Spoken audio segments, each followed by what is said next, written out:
नमस्कार, नंदिनीज किचन्समध्ये आपलं स्वागत आहे। आज आपण पाहणार आहोत पावभाजी। पावभाजी करिता साहित्य आहे फ्लावर, 1 वाटी मटार, बटाटे, टोमॅटो, अर्धी वाटी गाजर, अर्धी वाटी शिमला मिर्च आणि रंगाकरिता आपण इथे बीट घेतलेला आहे। हा बीट आपल्याकरिता पौष्टिक पण आहे आणि आर्टिफिशियल कलर न वापरता बीटने पावभाजीला सुंदर टेक्स्चर आणि कलर येतो। फोडणीकरिता साहित्य घेतलेलं आपण इथे कांदा आणि बारीक चिरलेली हिरवी मिरची, कोथिंबीर, लिंबू आणि बटर। ही पावभाजी आपण झटपट करणार आहोत, तर आपण कुकर मध्ये फ्लावर, मटार, बटाटे, गाजर आणि बीट हे आपण चांगले वाफवून घेणार आहोत। शिमला मिरची नंतर आपल्याला फोडणीमध्येच घालायची आहे। आता अशा प्रकारे आपली ही भाजी छान उकडलेली आहे। कुकरमध्ये मी याला 3 शिट्या करून घेतल्या आहेत। आता आपण ही भाजी मॅश करून घेऊया। आता अशा प्रकारे आपली ही भाजी मॅश करून झालेली आहे। आता आपण फोडणी करूया। 2 मध्यम आकाराचे कांदे घेतलेले, 3 मध्यम आकाराचे टोमॅटो घेतलेले आहेत आणि 2 हिरव्या मिरच्या बारीक चिरून घेतलेल्या आहेत। आलं लसूण पेस्ट आहे।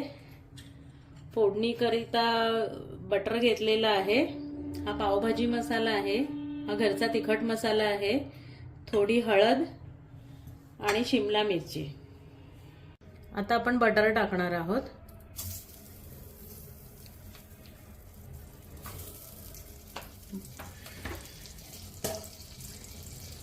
आणि तेलही टाकणार आहोत। तेल याच्याकरता टाकणार आहोत की बटर त्याच्यामध्ये करपू नये म्हणून।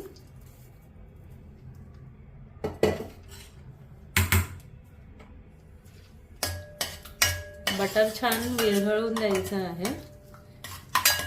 बटर वितळलं की त्यामध्ये आपण कांदा टाकणार आहोत।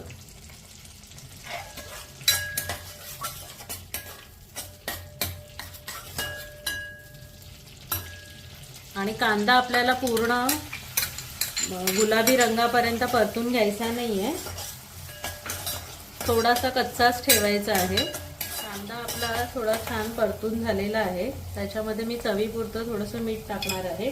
मीठ मी आधी भाज्या उकडताना पण टाकलं होतं, तेव्हा त्या अंदाजानेच मीठ टाकायचं आहे।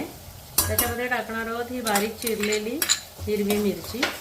हिरव्या मिरचीची ना टेस्ट थोडीशी वेगळी येते म्हणून त्याच्यामध्ये टाकायची आहे। त्यानंतर आपण टाकणार आहोत आलं लसूण पेस्ट, 2 चमचे आलं लसूण पेस्ट टाकणार आहोत।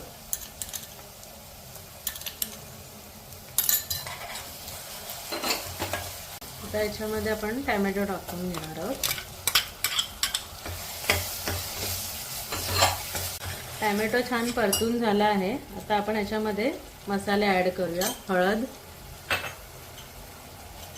चवीनुसार तुम्ही तिखट घाला। याच्यामध्ये आपण हिरवी मिरची टाकलेली आहे, तर त्यानुसार तुम्ही तिखट तुम्हाला पाहिजे तसं तुम्ही टाकू शकता। आणि हा पावभाजी मसाला आहे।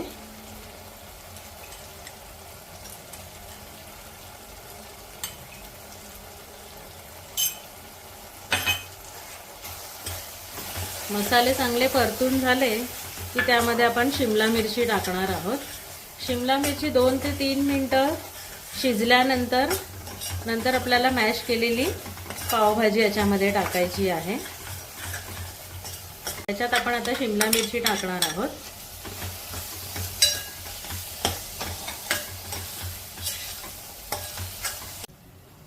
आता ही शिमला मिरची छान शिजली आहे याच्यामध्ये।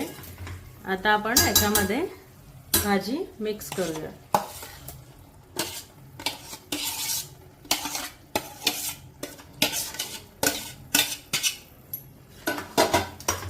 तुमच्या आवडीनुसार तुम्ही थिकनेस भाजीचा हे करू शकता। जर तुम्हाला थोडी पातळ हवी असेल तर त्याच्यामध्ये थोडंसं गरम पाणी घालून घ्यायचे। आता ही आपली पावभाजी छान तयार झालेली आहे। भाजीला मस्त उकळी आलेली आहे। चटपटीत रंगतदार पावभाजी तयार आहे. आता आपण सर्व करूया. अशा प्रकारे आपली पावभाजी तयार झालेली आहे.